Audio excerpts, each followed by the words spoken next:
आपकी antenatal care अच्छी होगी तो उससे आइडेंटिफाई हो जाएंगे प्रॉब्लम्स जो फिजिकली काम करती हैं, वो भी प्रीमेच्योर डिलीवरीज की तरफ लेके जाती है। वो कंज्यूम क्या करती हैं, डाइट में भी बड़ा फर्क पड़ता है। जो टाइम वो अपनी माँ के बगैर गुजारेगा वो उसको रिस्क पे डालेगा। मेजोरिटी एंटीबॉडीज जो जाती हैं वो जाती हैं 34-35 वीक के बाद, ये लोग उससे महरूम रह जाते हैं। 14% से ज्यादा है। इसकी वजह क्या है? क्या ग़िज़ाई किल्लत है या अवेयरनेस उस तरह से नहीं है या सेहत के बहुत ज्यादा मसाइल हैं?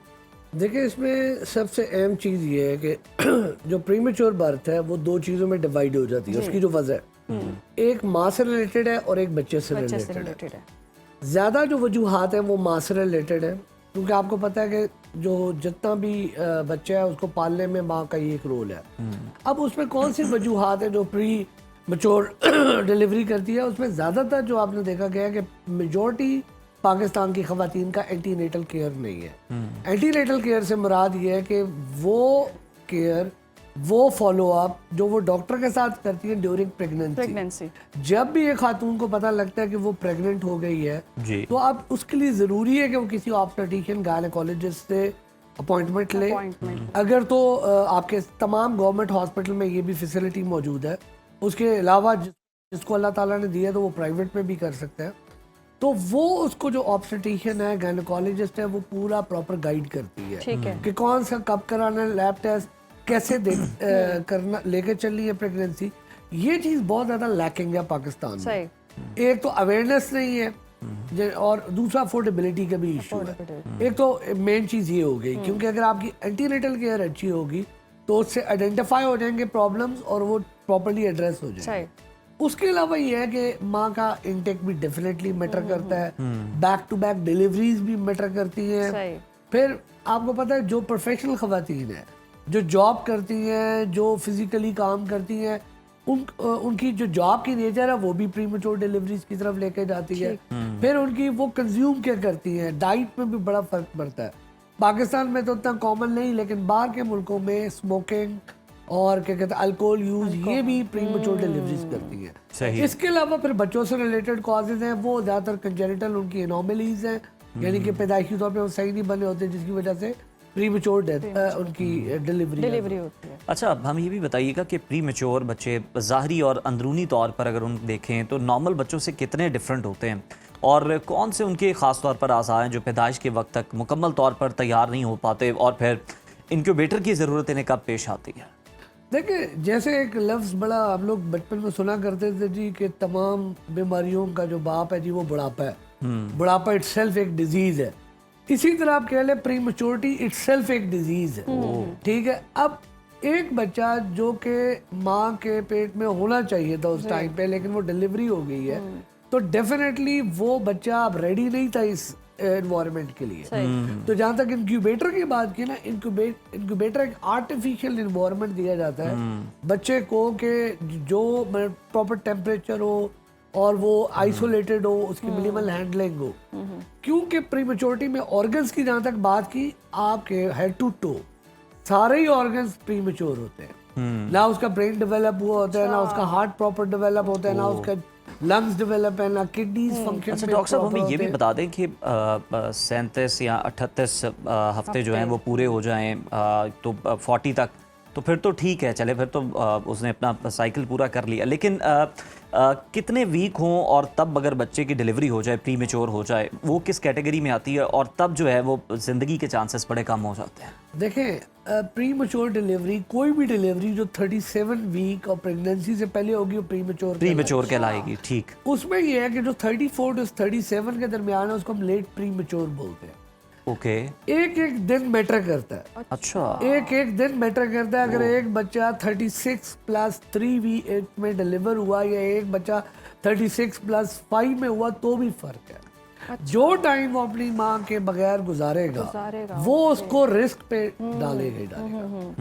लेकिन ये आपने देखा ही है कि जो 28 हफ्तों से बाद की डिलीवरी है वो और बच्चे का जरा वेट बेहतर है तो वो समहाउ मैनेज हो जाता है। अच्छा। लेकिन जो आप पीछे जाते जाते हैं चांसेस बढ़ते जाते हैं कॉम्प्लिकेशन के भी, और बच्चे की आप कह लें मोर्टेलिटी भी बढ़ती जाती है। तो इसका कोई फिक्स तो नहीं है कि हमने किस बच्चे पे जोर लगाना है और किस पे नहीं लगाना। सही। दुनिया में मेरे अपने दोस्त यार होते हैं जो अमेरिका में, वो 21 वीक तक जोर लगाते हैं। अच्छा, जो बच्चा 21 वीक से भी पहले पैदा हो गया तो उस पे वो नहीं लगा। लेकिन ये है कि और वहाँ पर वो बता रहा था कि 21 to 24 वाले कई वीकेंड भी बच्चे सरवाइव कर गए। अच्छा, वाह। तो वो उनके पास डेफिनेटली केयर बहुत अच्छी है और बाकी सारा भी अच्छा है, असिस्टेंस।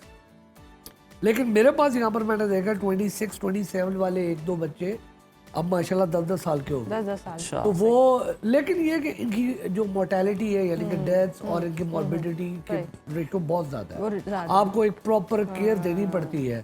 ये बच्चे लो बर्थ वेट भी होते हैं, तो ये इस वजह से इनके प्रॉब्लम्स बहुत ज़्यादा है। और मैंने बताया हेड टू टो इनके प्रॉब्लम। अच्छा डॉक्टर साहब, एक और चीज़ भी होती है कि एक तो नॉर्मल डिलीवरी हो गई, चलो ठीक है। दूसरा ये कि जब जैसे ऑपरेट करवाना, सिजेरियन करवाना, उसमें टाइम डॉक्टर देता है। और समटाइम्स ऐसा होता है वो 37 अगर वीक्स हैं तो वो 35 पर भी कहते हैं इट्स ओके फाइन, आपकी मर्जी, आप जब भी डेट देंगे आप आ जाएं और आपका ऑपरेट कर दिया जाएगा।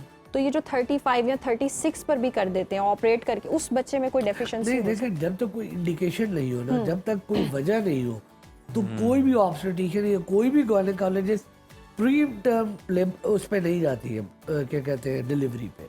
क्योंकि उसने अपने पाँव पे कुल्हाड़ी थोड़ी मारनी है, क्योंकि उसको पता है कि यार ये कम से कम वेट करते हैं, ठीक है, कि यार वो टर्म को पहुंच जाए, चाहे वो अगले दिन ही उसको सी सेक्शन करते हैं, ठीक है। लेकिन ये है कि हाँ कोई इंडिकेशन हो।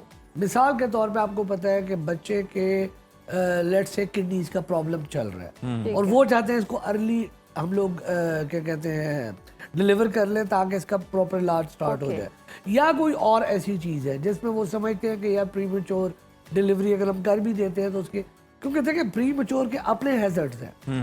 आपको ये बैलेंस करना पड़ता है कि अगर आप जल्दी इसको डिलीवर करेंगे तो उसके अपने प्रॉब्लम्स दूसरे तो नहीं स्टार्ट हो जाएंगे। तो नॉर्मली ऐसे नहीं करते हैं। हाँ, सर्टेन इंडिकेशंस हो तो वो इस पे प्रीमेच्योर सी सेक्शन या उस पे जाते हैं। बिल्कुल ठीक है। डॉक्टर साहब, जो कबल अज़ वक्त पैदा होने वाले बच्चे हैं, इनमें सांस के मसाइल क्यों ज़्यादा होते हैं और इनके फेफड़ों को मैच्योर करने के लिए कौन से इंजेक्शंस हैं जो कि माँ को लगाए जा सकते हैं पैदाइश से पहले?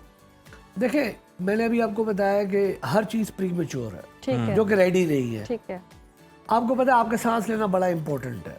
लंग्स आपके प्रीमेच्योर बच्चे के जो होते हैं उनमें एक खास चीज़ होती है सर्फेक्टेंट। सर्फेक्टेंट्स बेसिकली हमारे लंग्स में मौजूद हैं जो कि इसको इन्फ्लेट रखते हैं, ठीक है, क्योंकि आपको पता है जस्ट लाइक अ बलून, ये फूलते हैं, ये बंद होते हैं, हमारे जो भी हम सांस ले रहे होते हैं इनमें ये होता है कि वो सर्फेक्टेंट नहीं प्रोड्यूस हुए होते अभी तक। अच्छा। स्पेशली 28 वीक से पहले तो बिल्कुल नहीं होते। तो होता ये है कि लंग्स कोलैप्स कर जाते हैं, वो पूरी तरह से खुल ही नहीं पाते हैं, बहुत स्टिफ लंग होते हैं, इस वजह से इनका सांस लेना प्रॉब्लमेटिक हो जाता है। अब ये आर्टिफिशियली मिलते हैं सर्फेक्टेंट और ये एक्सपेंसिव है। अभी पाकिस्तान में मेरा ख्याल है सर्फेक्टेंट की कीमत को 35 से 40 हज़ार रुपए के है और ये आपको पता है कि हर कोई अफोर्ड नहीं फिर कर सकता। यस, गवर्नमेंट में भी लिमिटेड इसकी अवेलेबिलिटी है। तो ये सबसे बड़ा प्रॉब्लम है कि सर्फेक्टेंट ना होने की वजह से प्रीमेच्योरिटी। फिर उसके अलावा ये है कि ये प्रोन होते हैं, इनमें एंटीबॉडीज बहुत कम जाती हैं माँ से, क्योंकि मेजॉरिटी एंटीबॉडीज जो जाती हैं वो जाती हैं 34-35 वीक के बाद। ये लोग उससे महरूम रह जाते हैं। अच्छा। इसलिए they are more prone to develop infection. ये बार बार इनको इन्फेक्शन होती है।